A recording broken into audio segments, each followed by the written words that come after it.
How's it going, everybody? Ed Ricker here, and this is the HGLRC Veyron Cinewhoop. It's a 3-inch Cinewhoop, and it looks pretty cool. I've seen it in action on a couple different video reviews. So excited to get my hands on this one. What I'm going to do in this video is do a test flight, but also I'm going to actually set it up for you. Check the link in the video description or look at the playback timeline on the YouTube video to see where exactly you'll see flight footage and where the setup tutorial will take place. Cinewhoops come in a wide variety of sizes and shapes, and the whole idea is you want to get some nice cinematic type FPV footage, maybe in a situation where prop strikes could actually damage a wall or an object or hurt somebody, and that's why Cinewhoops like the Veyron have prop guards with bumpers. After all, drones are basically spinning razor blades with a camera on it, so you got to be careful and you got to take into consideration your location, your situation, if you want to get that sweet, sweet footage. So let's get started with the HGLRC Veyron. First of all, I love the color this time. This is the first thing I noticed. Previous reviews on YouTube showed blue bumpers, and so blue with the red and the black, it was kind of conflicting. It looked a little like Superman. Black bumpers are able to be ordered instead on the HGLRC website. I really love that. Also, this is the DJI version, so there's a Caddx Vista inside with the DJI FPV camera right there.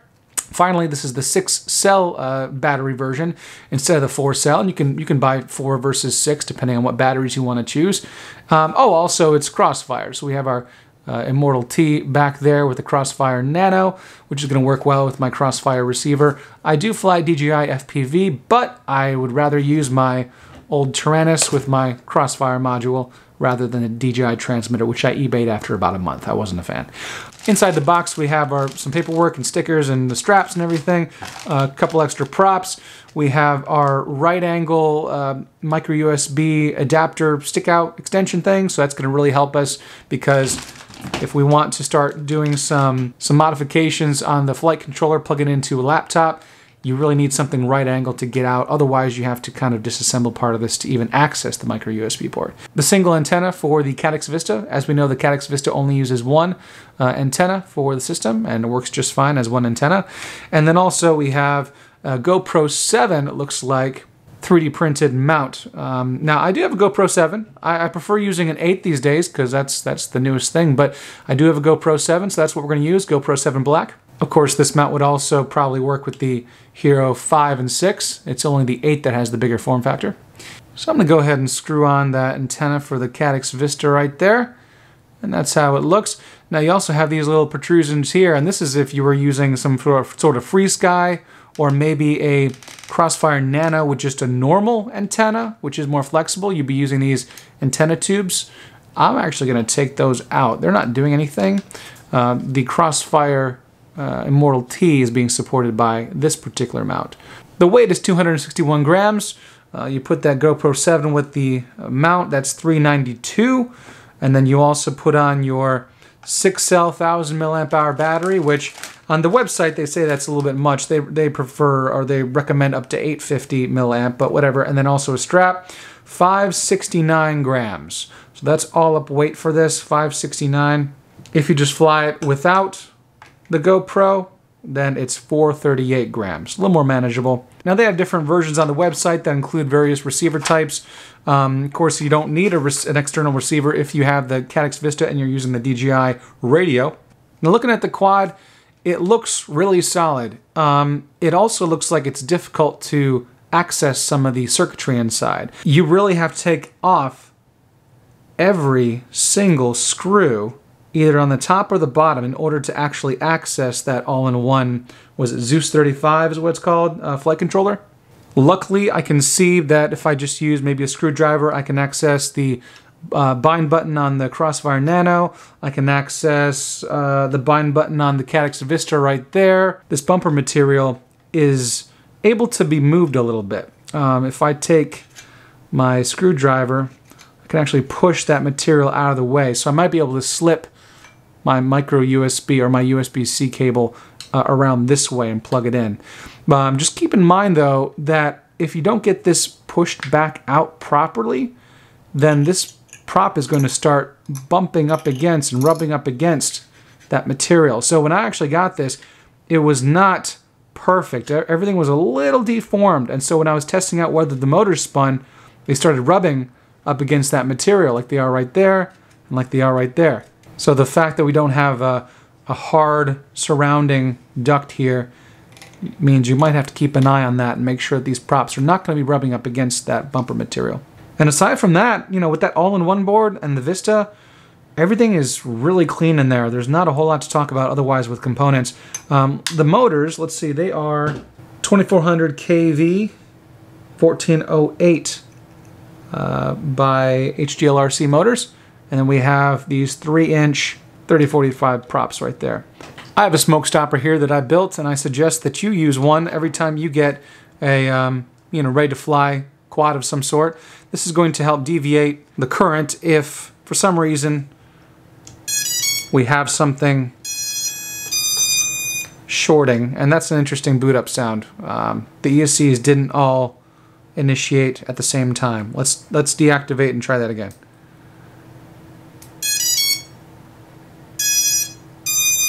Okay, it worked that time. I'm not sure what happened that first time, but anyway, turn on my radio. My Crossfire module is looking for a connection, so now I'm going to go ahead with this screwdriver and press that bind button on the Crossfire Nano. I'm going to go into my device list on my Crossfire full-size transmitter. I'm going to go ahead and hit bind. It's now bound, and it wants to update the Micro RX to the firmware version of the transmitter. Going to let it do that. It's going to take maybe a minute. All right, and it says binding okay. Going to go back to my Nano RX there and just make sure that my failsafe mode is on cut and everything else looks good. Telemetry on, mode 8. And we're going to go ahead and connect this to the computer and activate that Vista. So now that I have it plugged in, after kind of moving away some of the bumper material here and getting that USB-C cable in, opening up DJI Assistant 2, DJI FPV series program. You can download it on the DJI website. We're plugged in. We're going to then power on the quad. Has to be powered on in order to do this. That odd boot up is kind of strange. Those ESCs are not all booting up at the same time together. But anyway, we're connected with our Vista. Just heard it happen. And it says DJI FPV Air Unit Lite. That is what the Caddx Vista is called on the Assistant 2 software. Go ahead and start activation. And yes, we have to confirm that we are going to update the firmware to the latest so we can use this with our DJI goggles, which happen to be on the latest firmware as well. We have to make sure firmware is compatible. So everything up to date. All right, so now we're gonna go ahead and put our quad back together. Now let's bind the Caddx Vista to our DJI goggles. Gonna connect our battery to our goggles using the cable that comes with it, and make sure we're using 4S. I'm juggling a 6S and a 4S battery here of the same brand, so got to be careful. This is 4S. We don't want to plug 6S into our goggles, and then 6S into the quad, and then we're going to go ahead and press the bind button, which is right here. I know it's probably hard to see, but it's right there on the side, right next to the USB-C port on the Vista. Press that. It turns red. See the red light? That was green, but now it's red. With our plugged in DJI goggles, right underneath the power port, short press, and it beeped for like 3 seconds, and it's already bound. Found it. Now we have our green light on our Vista right there. See it in the center? That means we have video. Proof. There it is. Very cool. Hey, there's me. I'm gonna go ahead and get out that right hand extension here, and the way it mounts, it actually has to go through the drone body, it looks like. Yeah, just like that. So it comes out the top, and that's where our micro USB is going to be plugged in. If you do this, make sure you're using a data micro USB cable. Not all micro USB cables are data transfer cables. Some just charge. Same with the USB-C. So if for some reason you're not getting connection properly, then that could be the case. Also, we're going to make sure that our quad is powered on while it's connected to our computer with USB-C. we have Betaflight pulled up, and if you've never used Betaflight before, you can download it and make sure that you've also gone through all the drivers listed on the main page. Also, if for some reason you can't get your quad to connect and you know you're using a data cable and you have selected and installed all the drivers, then also run Impulse RC Driver Fixer. That may help your issue as well. All right, it says COM 5, which is the COM port that my computer likes to use. We're going to go ahead and hit connect, and here's our quad. And we see the accelerometer is on. That's why we see this graphic representation of our quad. And just make sure as you move your quad around that that is exactly how the quad moves on the screen. Obviously the green arrow is front, reading the same on the screen. You turn it left, you turn it right, you roll left, you roll right, and all that's the same. So that's good. Sorry, that was my cell phone. Ports should be all taken care of. But if for some reason it's not, UART1 on this one is your configuration MSP, UART2 is your serial RX. So in that combination, you're going to be able to have the goggles stop and start recording, or unlock full power mode and that type of thing upon arming. In your configuration panel, this is where we can select various other things. I'm going to keep it all pretty much stock at the moment. We have D-Shot 600 on the upper right with our ESC features. On the left, we have our 8K with our gyro and our PID loop frequency. Motor direction is not reversed, so that's good. That's how the props are installed. We don't want to change that at the moment. Also, get rid of motor stop. It says don't spin the motors when armed. I do want to spin the motors when armed. I want to make sure it armed properly. Since this is pre-built with Crossfire, we do have our receiver selected with Crossfire, so they have done a little bit of setup here to make sure we're good to go. I am going to turn on air mode. I'm going to turn on telemetry and keep going down.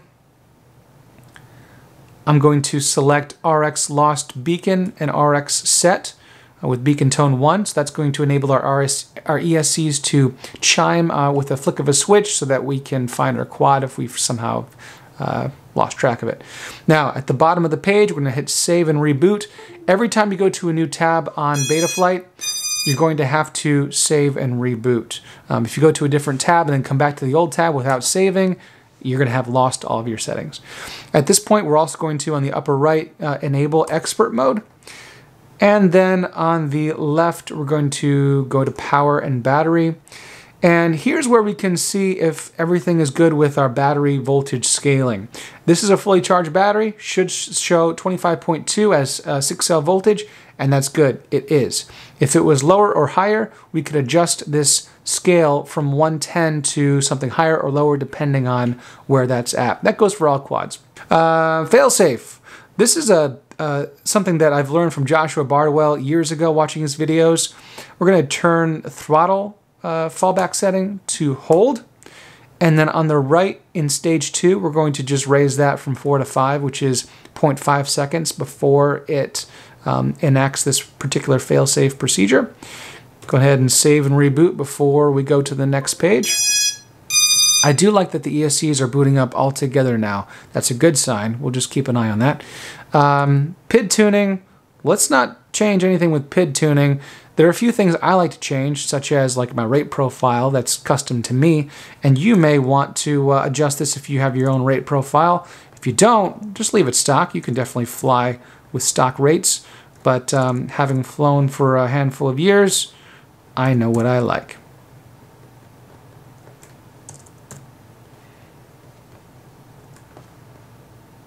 I also usually change feed-forward transition from 0 to 1. Again, that's just personal preference. It just kind of smooths things out in my opinion.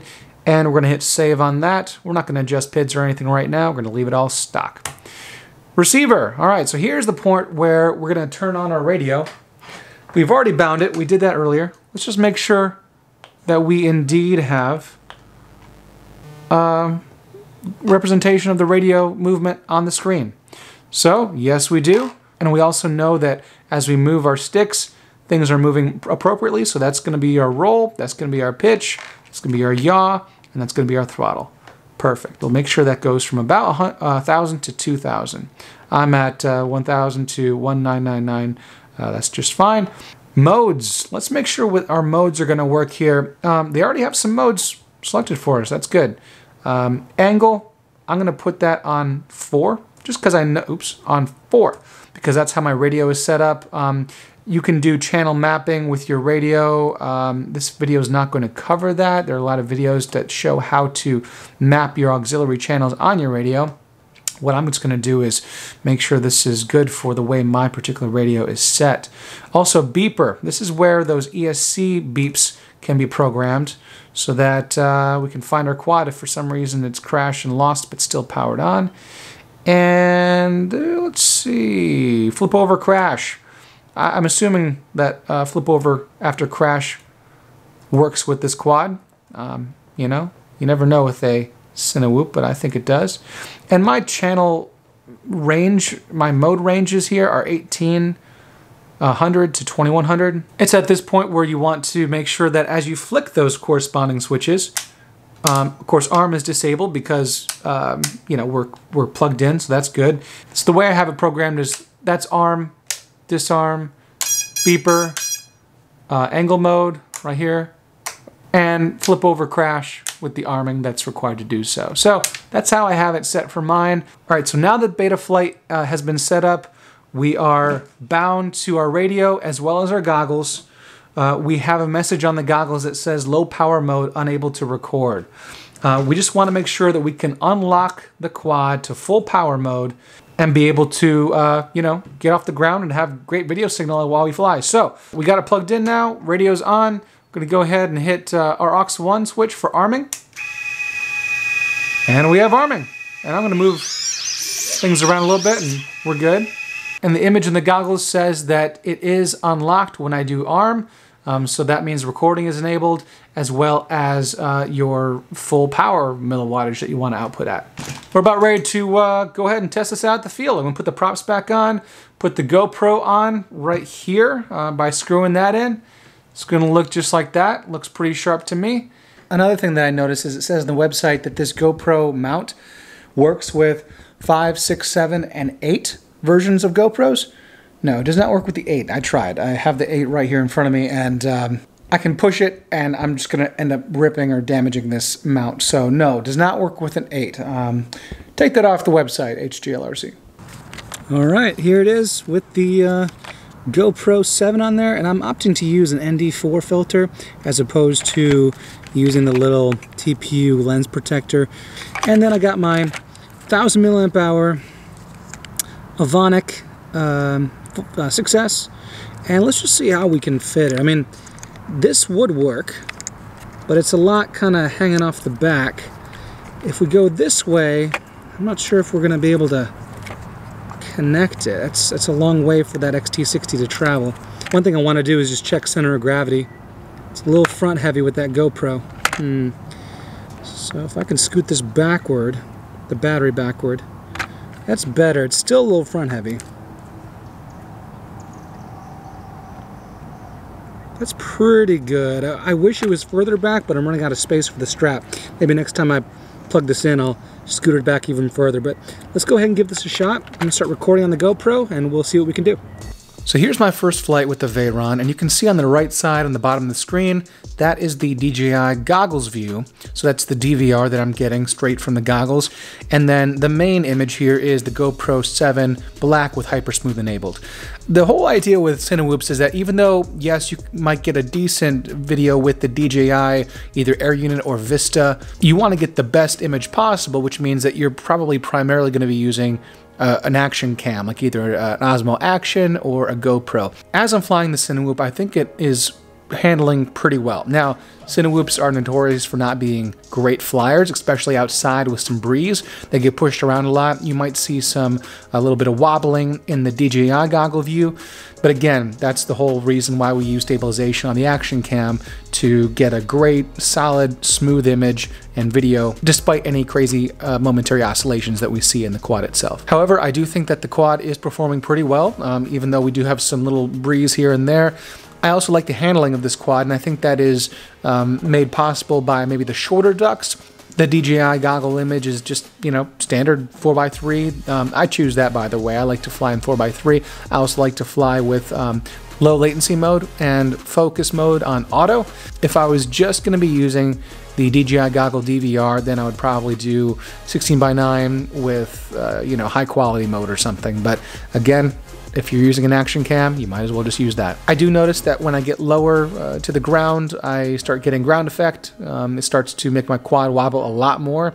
And I noticed that when I was flying indoors. You know, my humble abode does not have very wide hallways, doesn't have a very, you know, wide doors or anything. So when I'm going through some of these more narrow passageways, I'm tending to go a little bit lower, but then of course I get more effect from the ground effect. So better to fly a little bit higher in those situations, and it's better for control.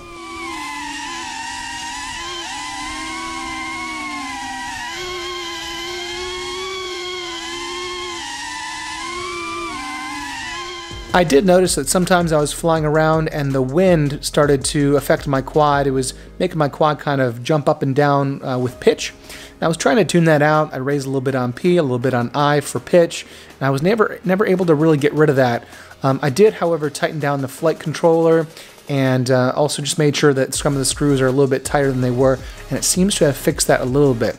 But again, you know, if you're flying outside in wind with the Cinewhoop, you cannot expect very great performance from the DVR.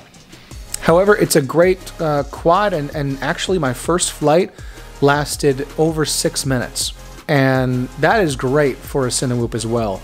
Now, a Cinewhoop is not a quiet drone, and you may think even like your 5-inch or your 6-inch quad is loud. Well, this guy's pretty loud, and with those ducts, it kind of makes it sound like a vacuum cleaner. It's just kind of ear splitting, and so if you're flying in close proximity to yourself, especially indoors, it'll hurt your ears. It's that loud. So you're not going to be flying this around covert and you know, trying to evade detection. It's going to be extremely loud. So if you're flying around a busy park or something, just keep that in mind. You're not going to be as inconspicuous as you would hope.